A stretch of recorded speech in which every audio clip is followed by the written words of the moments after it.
The great chamber of the Galactic Council stretched for nearly a mile in every direction. Thousands of seats rose in circular tiers, each one filled with representatives from species that had traveled across the stars to be here. Light from a dozen different suns filtered through the crystal dome above, painting strange shadows on the polished floor. This was the heart of galactic civilization, the place where the fate of trillions was decided through careful words and ancient traditions. Ambassador Catherine Moore sat in the human section, a small cluster of seats near the back of the chamber. She had occupied this position for 15 years, watching and learning. Her hair had turned gray in service to Earth, and lines had formed around her eyes from too many sleepless nights. But her mind remained sharp, and today it was focused on a single purpose: the High Chancellor. A massive insectoid creature named Verthax droned on about trade regulations. His species, the hegemony, had controlled the Council for over 2,000 years. They were ancient when humanity was still learning to make fire. They never let anyone forget this fact. Catherine checked her datapad one final time. The message from Earth was clear. The decision had been made. After 300 years of participation in galactic affairs, humanity was done playing by rules that had been designed to keep them small. She remembered her first day in this chamber, full of hope and wonder. Humanity had finally reached the stars and found that they were not alone. Dozens of intelligent species existed, spread across thousands of worlds. It seemed like the beginning of a golden age, but the wonder had faded quickly. The Council operated on principles that humanity found difficult to accept. Power belonged to those who had held it longest. New species were expected to know their place. The strong protected the weak, but only when it served their interests. Those who lived on the outer edges of civilized space were considered expendable. Their worlds sacrificed whenever danger appeared. For 3 centuries, humanity had tried to change things from within. They had proposed reforms. They had built alliances. They had offered their knowledge freely, sharing medical advances that saved millions of lives across dozens of worlds. In return, they had received polite smiles and empty promises. Catherine stood up. The movement was small, but in a chamber designed to notice every gesture, it drew immediate attention. Conversations paused. Eyes and sensory organs turned in her direction. "The chair recognizes the representative from Earth," Verthax announced, his tone suggesting boredom. Catherine walked down the long steps toward the central speaking platform. Her aide, a young man named Daniel Harris, followed close behind, carrying a formal document case. The click of their shoes echoed in the sudden silence. She reached the platform and looked out at the assembled representatives. Some appeared curious. Others seemed annoyed at the interruption. A few, mostly from the smaller species, watched with something that might have been hope. "Distinguished members of the Galactic Council," Catherine began, her voice calm and measured. "I come before you today with a simple announcement. After 300 years of membership, the United Earth Confederacy has decided to withdraw from all treaty negotiations with this body. This decision is effective immediately." The silence lasted exactly 4 seconds. Then the chamber exploded into noise. Verthax hammered his ceremonial staff against the podium, demanding order. It took several minutes before the shouting died down enough for him to speak. "Ambassador Moore, this is highly irregular.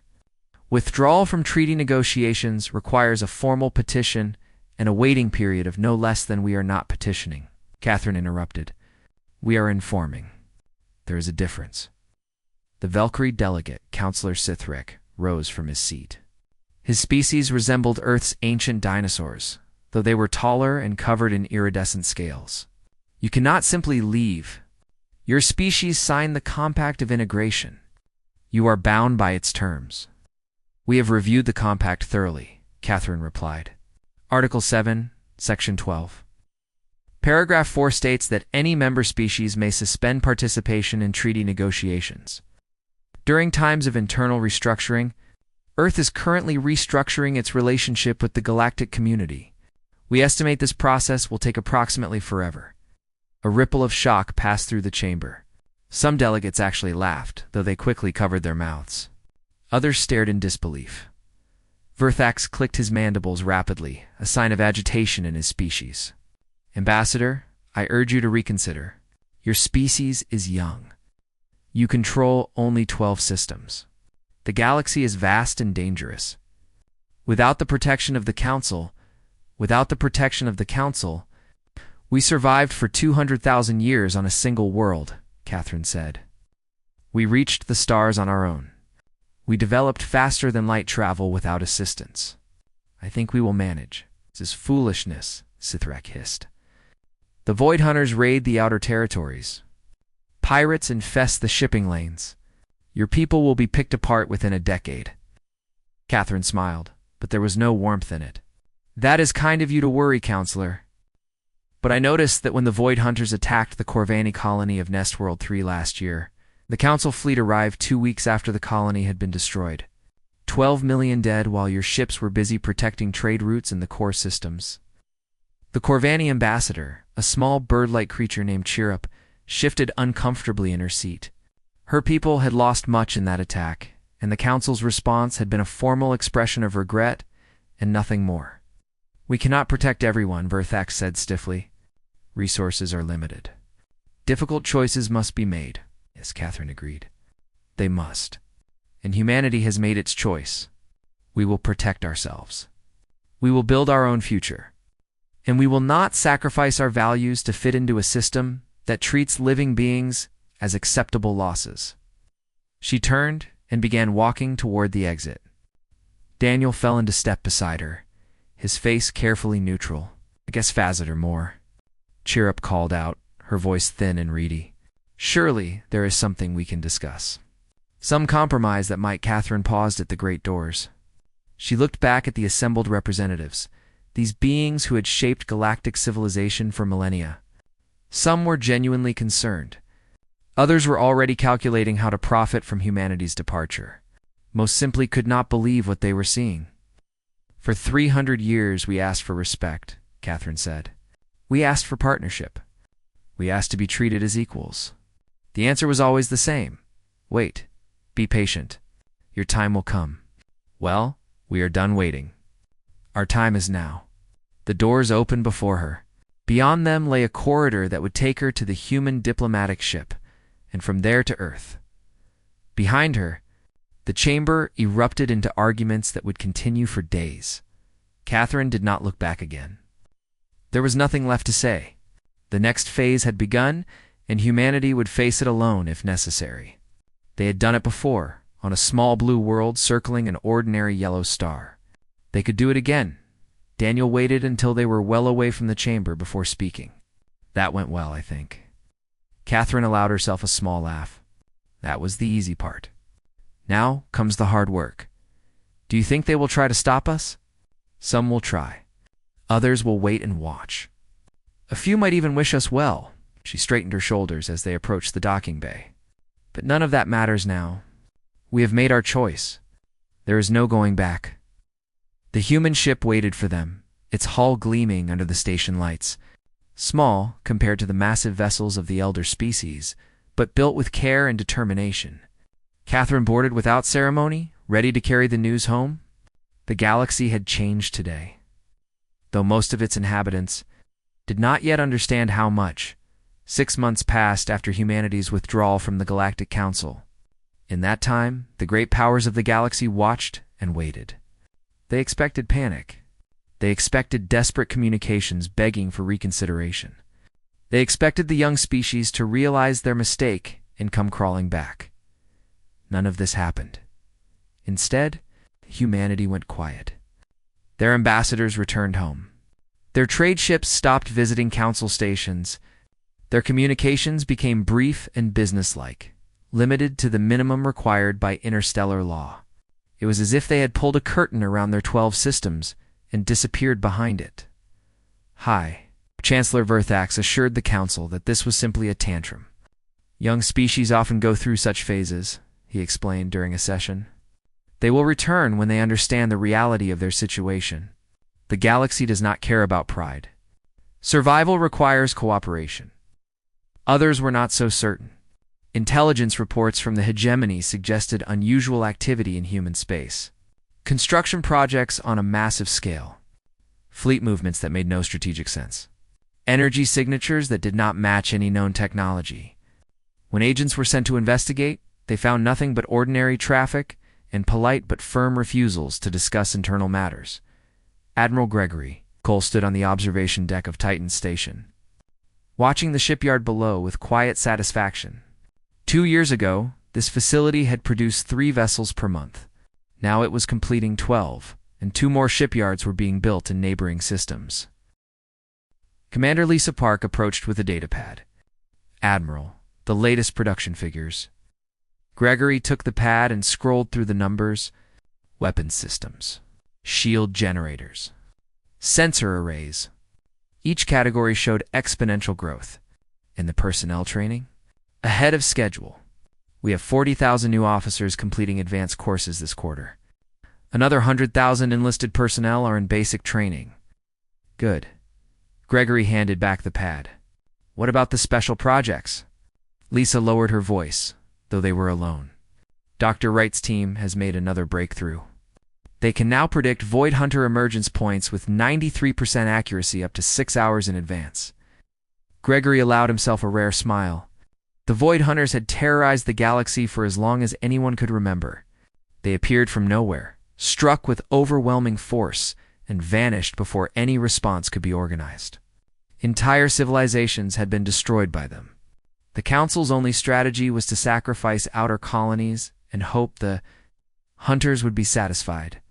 Humanity had decided to try something different. On the colony world of New Pittsburgh, Dr. Samuel Wright worked around the clock in his laboratory. The walls were covered with charts and equations, mapping the patterns that had eluded galactic scientists for millennia. His team of researchers moved between stations, checking data and running simulations. His assistant Claire Bennett brought him another cup of coffee. It was his 7th today, but she had stopped counting. The latest sensor data from the outer perimeter, she said. Placing a tablet beside him, Samuel studied the readings with bloodshot eyes. There, you see it? The gravitational ripples always precede an emergence by 4 to 6 hours. The Council never noticed because they were looking for the wrong signatures. But why? They have better sensors than we do. More data. More resources. Samuel leaned back in his chair, rubbing his tired face. Because they stopped trying? They decided the Void Hunters were a force of nature, like a storm or an earthquake. Something to be endured, not understood. We looked at the same problem with fresh eyes. Claire nodded slowly. So now we can see them coming. But can we actually stop them? That's the next question. Samuel stood and walked to the main display, which showed a map of known Void Hunter attack patterns over the past 1,000 years. They always attack the same way. Fast, overwhelming, no warning. Their ships are designed for one purpose, destruction. But they have weaknesses, such as they depend on surprise. Their weapons are powerful, but slow to recharge. Their shields are designed to stop energy weapons, not kinetic impacts. And most importantly, they always retreat if they suffer significant losses. They are predators, not soldiers. They hunt for easy prey. Claire studied the display. So if we can predict where they will appear, position our ships in advance, and hit them before they know we are there. ... Then the hunters become the hunted. Samuel's tired face broke into a grin. For the first time in galactic history, someone might actually win a fight against them.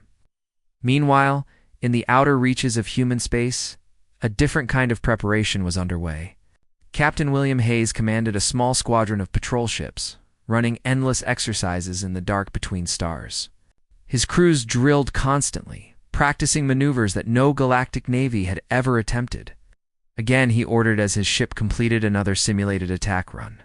Faster this time. We need to be in and out before they can react. His first officer, Lieutenant Maria Santos, wiped sweat from her forehead.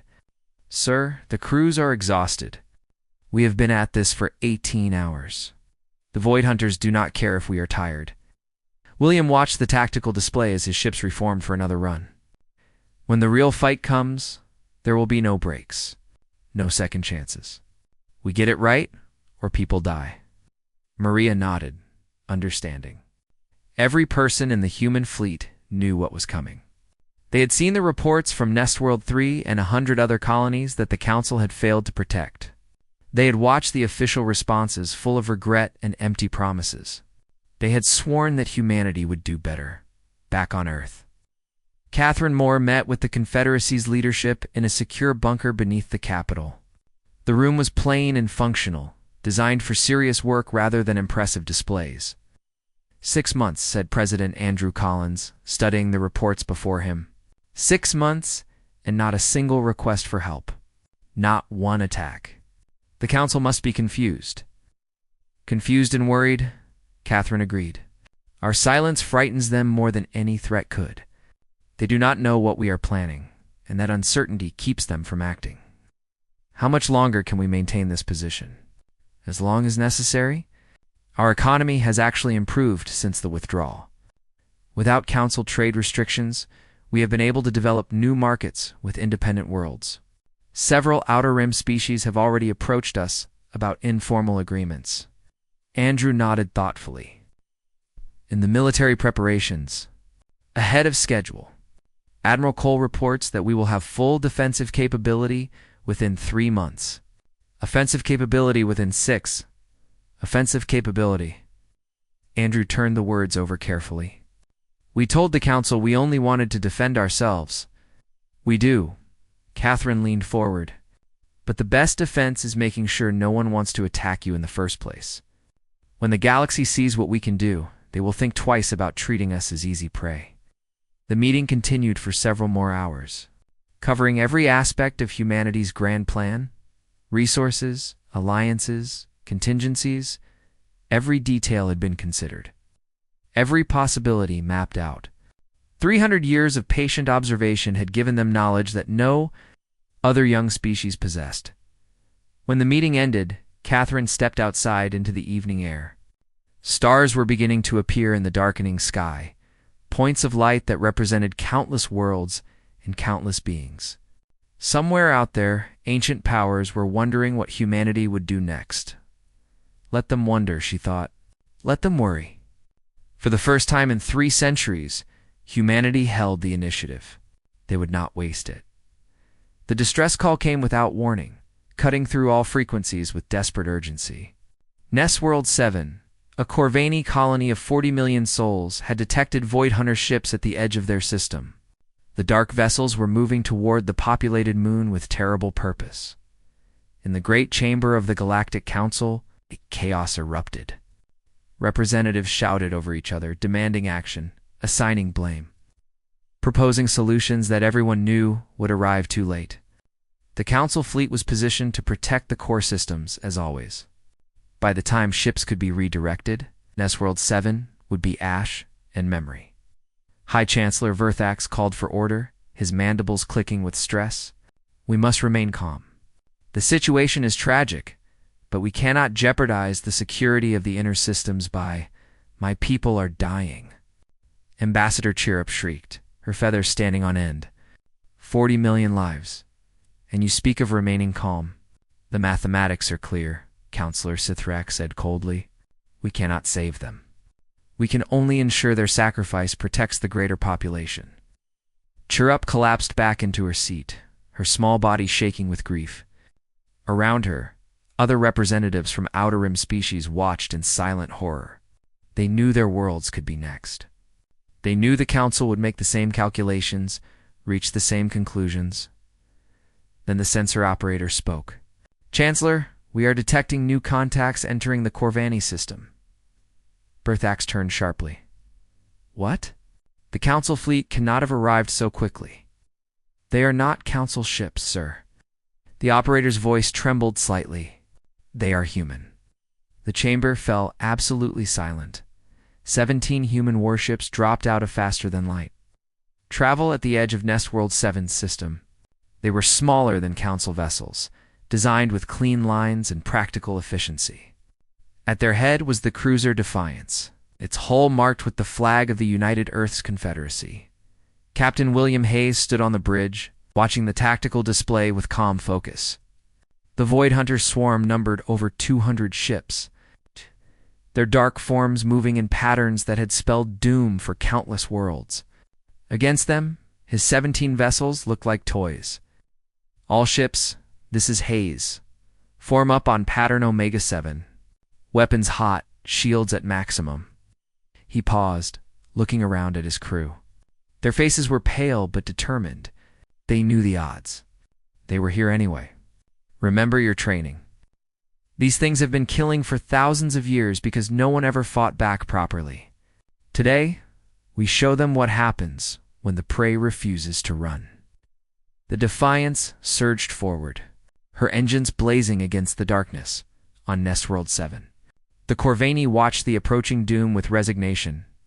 They had sent their distress call knowing it was futile. The Council never saved outer colonies.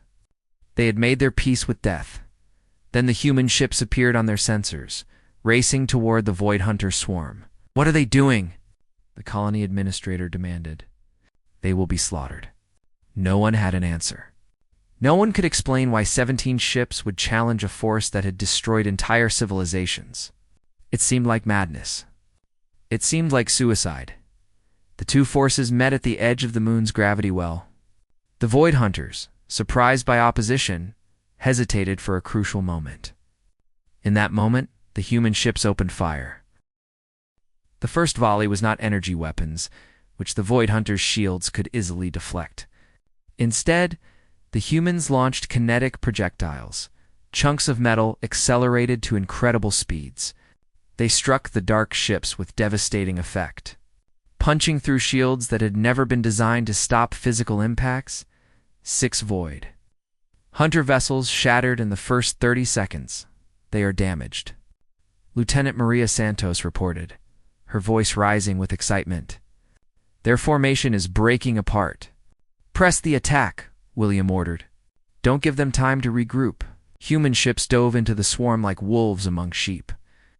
They moved in coordinated patterns, covering each other, concentrating fire on individual targets. Every maneuver had been practiced 1,000 times. Every crew member knew exactly what to do. The Void Hunters fought back, of course. Their weapons carved lines of destruction through space, catching 2 human vessels in crossing beams. The ships shuddered, their shields flickering. But they held formation and kept firing in the council chamber. The representatives watched in stunned silence as the battle unfolded on the central display. No one spoke. No one could find words for what they were seeing. A young species, dismissed as insignificant, was doing what the mighty council had never attempted. They were fighting the Void Hunters head-to-head and winning. Dr. Samuel Wright monitored the battle from his laboratory on New Pittsburgh, his prediction algorithms running in real time. Every Void Hunter movement matched his models. Every attack came exactly as calculated. "They are panicking," he told Claire Bennett. "Look at their formation." They expected easy prey, not organized resistance. Their entire strategy depends on overwhelming force and terror. Take those away, and they do not know what to do. The battle raged for 4 hours. Human ships took damage, some severe. The carrier Providence lost her port engine and had to withdraw. The destroyer Relentless suffered hull breaches on 3 decks. But they kept fighting, adapting, pressing every advantage. The turning point came when William Hayes identified the largest Void Hunter vessel, the one that seemed to be directing the others. "All ships concentrate fire on the command vessel. Everything you have." 14 human ships focused their weapons on a single target. The dark vessel's shields flared and failed. Its hull cracked open. Secondary explosions rippled through its structure. When the command vessel died, the remaining Void Hunters fled.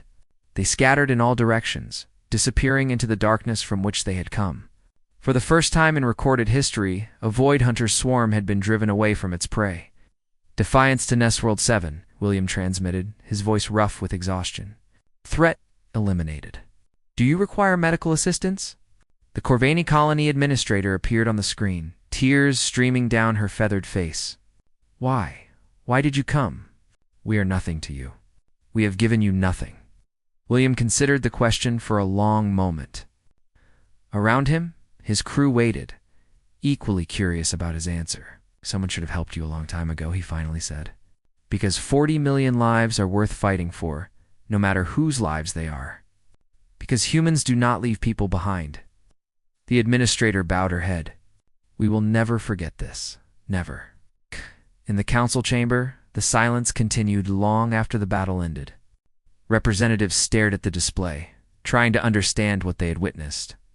The balance of power in the galaxy had just shifted. No one knew what it meant. High Chancellor Verthax finally spoke, his voice lacking its usual confidence. How did they know? Know what? Councillor Sithrak asked. How did they know where the attack would happen? How did they arrive so quickly? Berthax's compound eyes darted nervously. Unless they knew in advance. Unless they have found a way to predict Void Hunter movements. The implications hung in the air. If humans could predict the attacks, if they could position forces in advance, if they could actually defeat the ancient enemy that had terrorized the galaxy for millennia, ... everything changed. Everything. Ambassador Churup rose slowly from her seat. Her grief had transformed into something else, something that looked almost like hope. Perhaps, she said quietly, we should reconsider our relationship with humanity. For once. No one argued. The aftermath of the Battle of Nestworld 7 spread across the galaxy like fire through dry grass. Every species with access to communications networks watched the recordings. Every government studied the tactical data. Every military commander asked the same question. How had the humans done it? The Galactic Council convened an emergency session, the first in over a century. Representatives crowded the Great Chamber, filling seats that had been empty for generations. The atmosphere crackled with tension and barely contained fear. Hi. Chancellor Verthax opened the proceedings with a grave expression.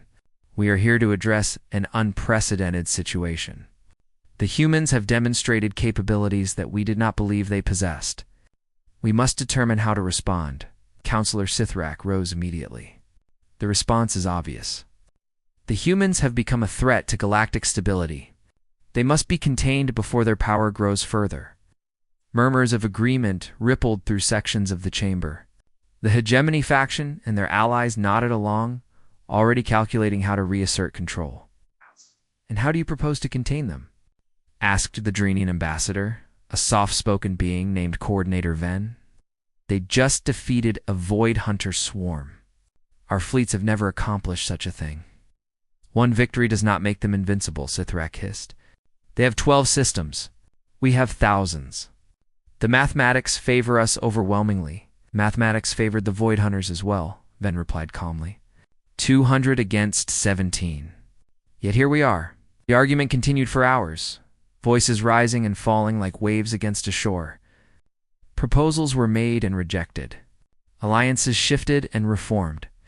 Through it all, one chair remained conspicuously empty, the human delegation's seat. Then the great doors opened. Catherine Moore walked into the chamber with the confidence of someone who knew exactly what she was doing. Behind her came not only the human delegation, but representatives from a dozen other species. The Corvani, the Drenians, smaller civilizations from the Outer Rim, species that had long been ignored by the Council's inner circle. The chamber fell silent. Catherine walked directly to the central speaking platform. Ignoring the whispers that followed her every step, she looked up at the assembled representatives, her expression calm but her eyes sharp as steel. Distinguished members of the Galactic Council, she began. We apologize for our tardiness. We had some arrangements to finalize before attending. Verthax recovered his composure with visible effort. Ambassador Moore, this is a closed session. Your presence was not requested. My presence was not requested for 300 years, Catherine replied. That did not stop me from showing up. Old habits, I suppose. A few nervous laughs echoed through the chamber. Even some council members could not suppress smiles at her boldness. Sithrak stood, his scales flushing with anger. You dare bring outsiders into this chamber? This is a violation of every protocol. They are not outsiders. Catherine gestured to her companions. They are member species of the Galactic Council, are they not? The Corvani Collective, the Dranian Republic, the Outer Rim Federation. They have as much right to be here as anyone. Oh, they are minor powers. They have no voice in matters of galactic security. That is precisely the problem we are here to address. Catherine activated her personal display, projecting documents into the air above the platform. As of this morning, 12 governments have signed mutual defense pacts with the United Earth Confederacy. Combined with our 12 systems, we now represent a significant portion of galactic territory and population. The numbers appeared in stark clarity. Systems, populations, resources, military capabilities. The figures were not overwhelming, but they were far from insignificant. "This is blackmail," Verthax accused. "You are attempting to divide the Council." "The Council divided itself long ago," Catherine replied, "into those who matter and those who do not, into core worlds and acceptable losses, into citizens and sacrifices. We are simply offering an alternative." She paused, letting her words settle. Around the chamber, representatives from smaller species were leaning forward, listening intently. For 300 years we asked for reform, for partnership, for basic respect. We were told to wait, to be patient, to accept our place. We have decided to stop waiting. "What exactly do you want?" Coordinator Venn asked, his tone genuinely curious rather than hostile. "We want what every species wants: security, prosperity, a voice in decisions that affect our future." Catherine turned slowly. Addressing the entire chamber, "We do not want to destroy the Council. We want to fix it. Make it work for everyone, not just the powerful few." Sithrak demanded. Catherine smiled. It was not a threatening expression, but it carried a certain weight. "Then we continue on our current path. We protect our allies. We develop our technology. We build our strength. And we watch as more and more species realize that the Council cannot or will not defend them." "Chancellor, you control thousands of systems. You have fleets beyond counting. But how many of those systems trust you? How many believe you will come to their defense when danger arrives? How many are staying out of fear rather than loyalty?" The silence that followed was answer enough. "We are offering you a choice," Catherine continued. "Reform the Council. Create genuine representation for all member species. Establish a unified defense force that protects everyone, not just the wealthy core worlds. End the policy of acceptable losses. And in return," Verthax asked carefully, "in return, we share what we have learned, including our methods for predicting and defeating the Void Hunters." The chamber erupted. Representatives shouted questions, demands, accusations. The promise of victory over humanity's ancient enemy was worth more than any political concession. Everyone knew it. Verthax hammered his staff against the podium repeatedly before order was restored. His compound eyes studied Catherine with new respect, or perhaps new fear. "You would share this technology? Freely, we would share it with a reformed council that represents all its members fairly, not with a system designed to benefit the few at the expense of the many." The negotiations that followed lasted for days. Factions formed and dissolved. Old alliances crumbled under the pressure of new realities. Some species supported the reforms eagerly. Others fought against every change. Most simply tried to calculate which side would benefit them more. Through it all, Catherine remained patient. She had spent 300 years learning how the Council operated, understanding its weaknesses and pressure points. She knew which representatives could be persuaded and which would never change. She knew how to play the long game. On the fourth day, Coordinator Venn approached her privately. "You planned this from the beginning, did you not?" The withdrawal. The silence. The battle at Nestworld 7. Catherine considered the question. "We did not plan the attack on Nestworld 7, but we prepared for something like it. We knew that eventually we would have an opportunity to demonstrate what humanity could offer. We made sure we would be ready when that moment came." The reforms. "Do you truly believe they will pass?" "I believe that fear is a powerful motivator. The Council members are afraid of the Void Hunters. They are afraid of losing power. They are afraid of a galaxy that no longer needs them." Catherine looked out at the stars visible through a nearby viewport.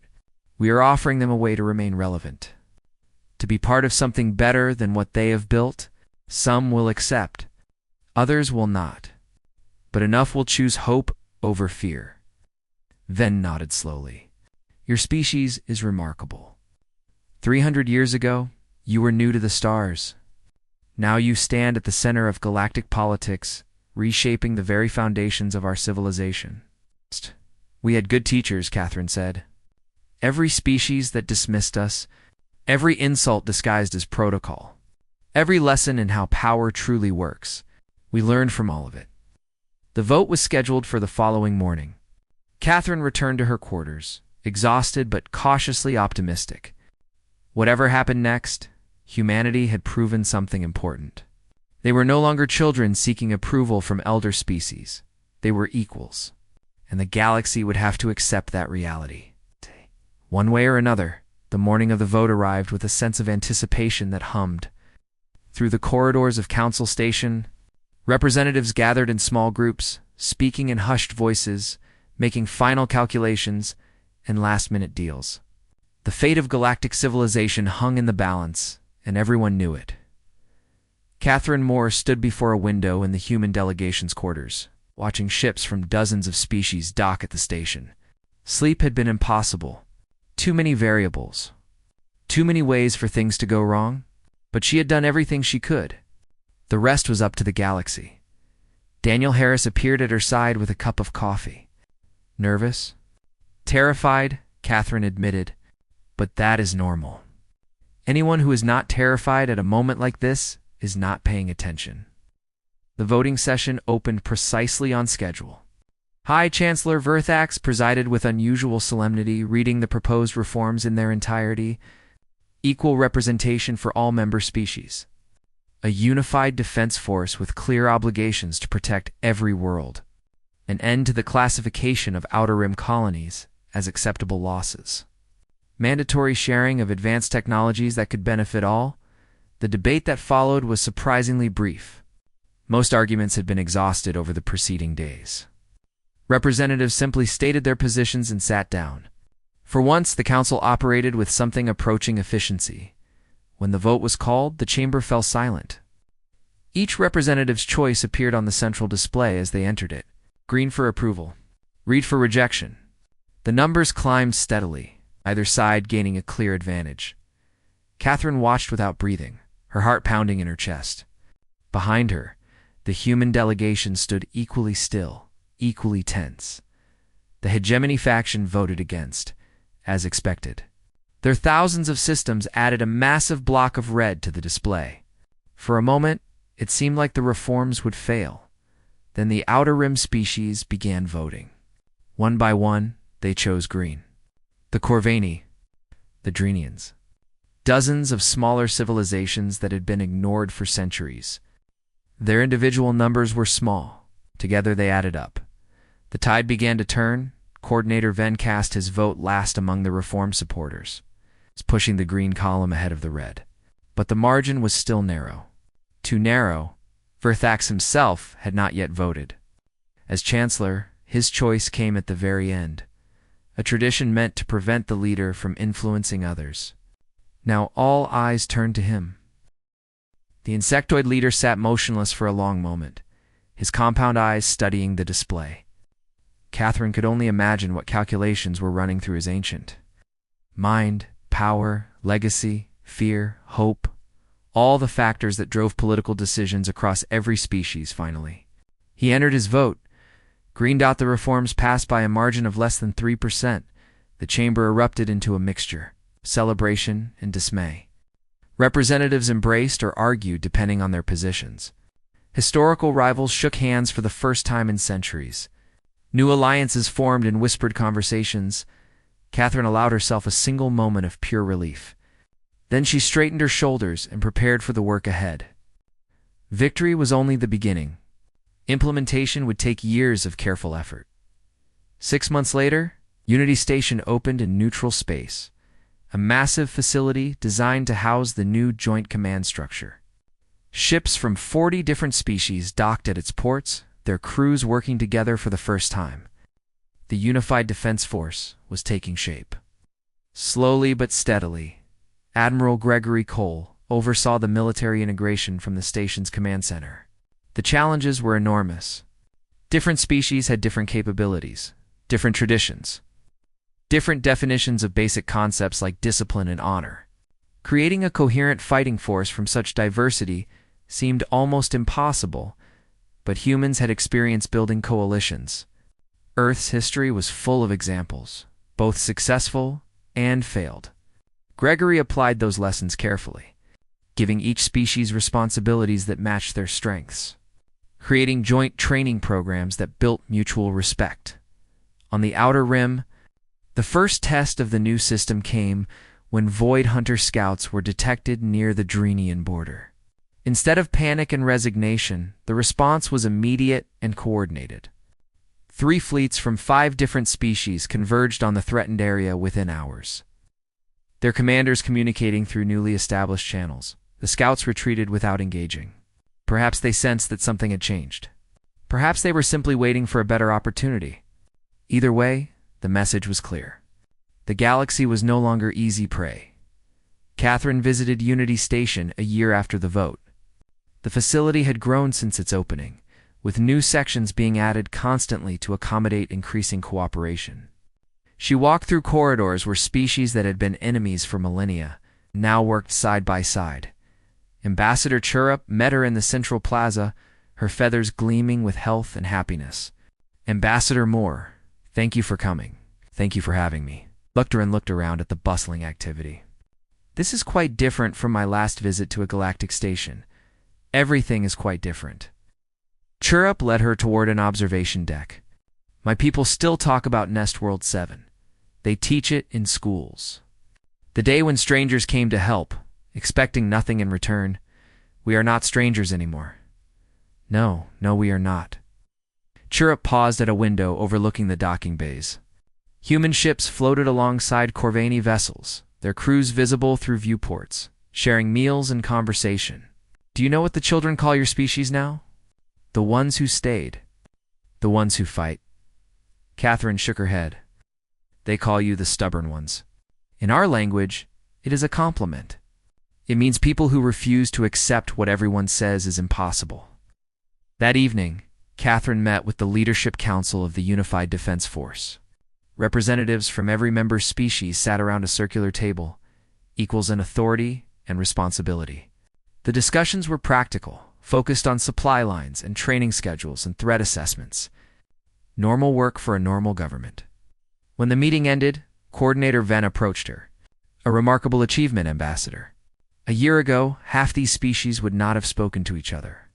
Now, they argue about procurement budgets like old colleagues. That is how civilizations are built, Catherine said. One argument at a time. Your species truly believes this can work. That such different peoples can create something lasting together? Catherine considered the question. We believe it is possible. We believe it is worth trying. And we believe that the alternative is worse than any difficulty we might face along the way. She walked to the window, looking out at the stars. Somewhere out there, the Void Hunters still lurked.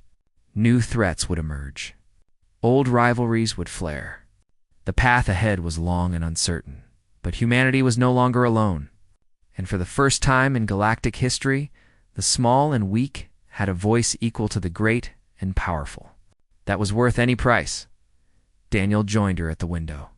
Thinking about the future? Thinking about how we got here? Catherine touched the glass, her reflection ghostly against the starfield. 300 years of patience. 300 years of watching and learning. We could have given up so many times, but we did not. No, we did not. She turned to face him. That is what makes us human, I think. Not our intelligence or our technology. Our refusal to accept defeat. Our insistence that tomorrow can be better than today if we work hard enough. She looked back at the stars one last time. The Galactic Council had changed. The balance of power had shifted, and humanity had found its place among the stars. Not as servants or subordinates, but as equals and partners. It was only the beginning, but beginnings mattered. They set the direction for everything that followed. Catherine Moore smiled and headed back to work. There was a galaxy to help rebuild, and humanity would be there every step of the way.